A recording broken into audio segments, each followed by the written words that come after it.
Hello friends, it's Saturday morning.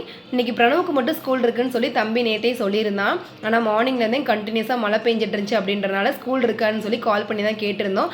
As usual school இருக்குன்னு சொல்லிட்டாங்க. சரி, தம்பிக்கு மார்னிங் சப்பாத்தியும் மஷ்ரூம் கிரேவியும் செஞ்சு டிஃபன் பாக்ஸ் பேக் பண்ணி அனுப்பி விட்டாச்சு. தம்பி ஸ்கூல் கிளம்புனதுக்கப்புறம் கொஞ்சம் மாவுக்கு ஊற போட வேண்டிய வேலை இருந்துச்சு. ஸோ அதையும் ஊற போட்டுட்டு லஞ்ச் ரெடி பண்ண ஸ்டார்ட் பண்ணிட்டேன். இந்த மலைக்கு சூடாக ரசம் செஞ்சு சாப்பிட்டோம்னா நல்லாயிருக்கும் அப்படின்றக்காக தக்காளி ரசம் தான் வச்சுருந்தேன். அதுக்கு சைடிஷ்க்கு பொங்கலப்போ வாங்கின சிறுக்கிழங்கு இருந்துச்சு. சரி, அதையே மசால் பண்ணிடலாம் அப்படின்னு சொல்லிட்டு அதையுமே பாயில் பண்ண வச்சாச்சு. நான் சின்ன பிள்ளையா இருக்கும் போதெல்லாம் அம்மா இது அடிக்கடி செஞ்சு கொடுத்துருக்காங்க. ரொம்ப டேஸ்ட்டாக இருக்கும்.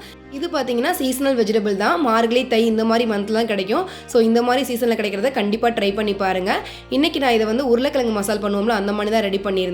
ஒரு பேனில் கொஞ்சமாக ஆயில் சேர்த்துட்டு ஆனியன், கருவேப்பிலை, பச்சை மிளகாய் எல்லாம் போட்டு வதங்கினதுக்கப்புறம் சிறுக்கிழங்கையும் ஆட் பண்ணிவிட்டு வீட்டில் இருக்க குழம்பு மிளகாய் தூள் ஆட் பண்ணி ஃப்ரை பண்ணிட்டோம்னா சூப்பராக ரெடி ஆயிரும். டேஸ்டான லஞ்சோட இன்னைக்கு டே கம்ப்ளீட் ஆயிடுச்சு. நாளைக்கு நான் பார்க்கலாம்.